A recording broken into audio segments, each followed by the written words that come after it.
Star Wars. We're doing Star Wars, yeah. Was there ever a more classic, iconic poster than Star Wars? Yeah. Because I think the one that they did before this, the Hildebrandt brothers design, there weren't enough action in it. Yeah. So they had Tom Chantrell jazz it up, yeah, and do his own style of poster. And I think, yeah, in terms of action, I mean, it's just a classic, that. Loads of action on it, yeah, colourful, the way the beams as well stretch left, right and then up. Yeah, it's iconic poster, yeah. Have you ever seen Russian one? That's weird, isn't it? So, yeah.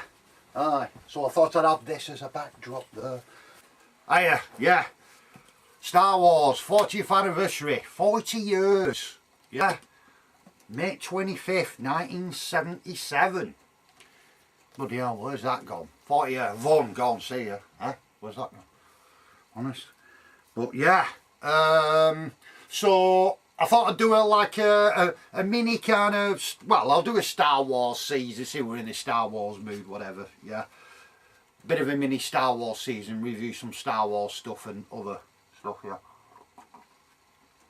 So I thought we'd start with the one that started it all, yeah. I mean, we don't want to go through plot, we not plot, just some basic comments on it, yeah, for celebrate. But, yeah. I first saw a clip of Star Wars on Tomorrow's World back in the 70s. You remember Tomorrow's World, science programme and all this, and for some reason they had some clips of Star Wars on it. And where they were zipping over at Death Star, yeah, at supersonic speed, it was like, holy shit, I've never seen spaceships move that fast, you know. I mean, I'd be 14 when I first saw it. Summer 78, so I suppose it's 39 years for me. But yeah, summer 78 when I got around to seeing it for first time, and I can't remember much of when I first saw it, although I do remember I'd already heard about this spaceship at the beginning, you know, where it fills the screen. I mean, what a cracking beginning that is, yeah. And oh, we get a space crawl as well, yeah. Ooh, amazing. For my views on space crawls, see me Rogue One review, yeah. But yeah, and it's amazing because I watched it again recently.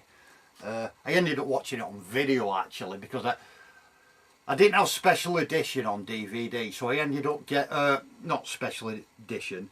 I didn't have the original theatrical version on DVD, yeah, so I sent for it, and it started fucking blocking, didn't it, when I was playing it. So I went back to vid and watched it.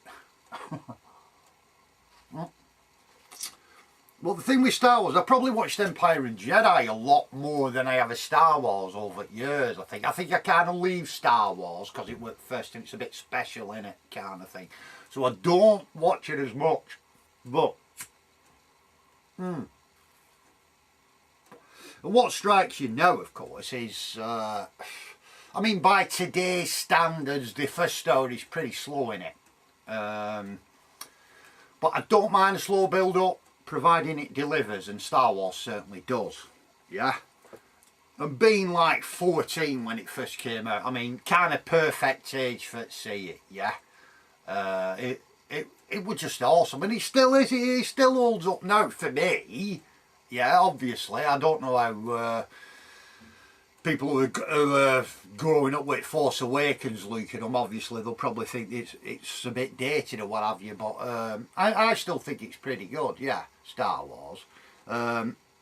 It's been criticised a lot over years for its like acting and dialogue, but I've seen a lot worse than Star Wars. I mean, you know, what about prequels? Yes, there's a disturbance in the Force. Yeah, no, bloody hell. And other films as well. I mean, it's not that bad. badly acted, I don't think, Star Wars. I mean, the scenes with Peter Cushing on the Death Star and all them are pretty good. And I think they're all good in it. It's one of them films that's kind of like perfectly cast. You can believe them all in the roles. Yeah, Ben Kenobi, Alec Guinness is Ben Kenobi and all that.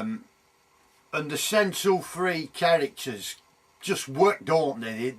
They bounce well off each other. The late great Carrie Fisher gives it a lift as well as Leia. Into the garbage chute, Flyboy.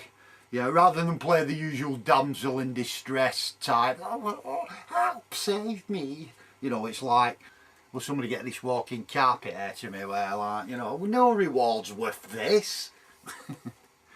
I'm not in this for your revolution, I'm in this for the money. Yeah, Tom Shaw, Blockbuster, yeah. And it's all about the blockbuster phenomenon from 70s, yeah, when it starts with Jaws, Star Wars and all that.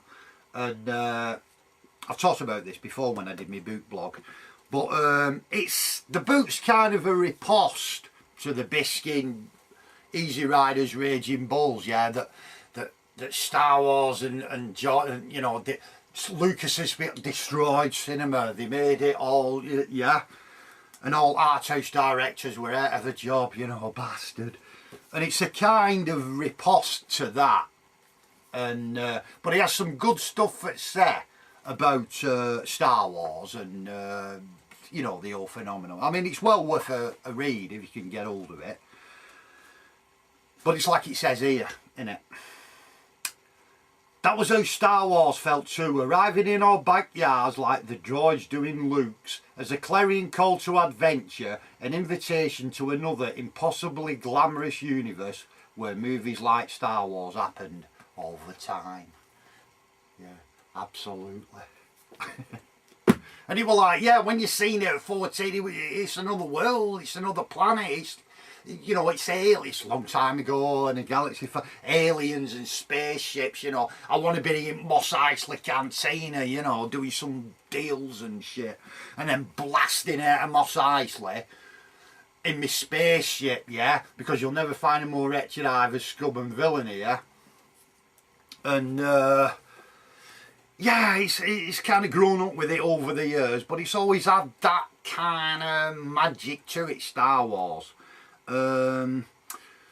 Couple of other things. Yeah, I mean, the cantina scene, fantastic, yeah. And of course,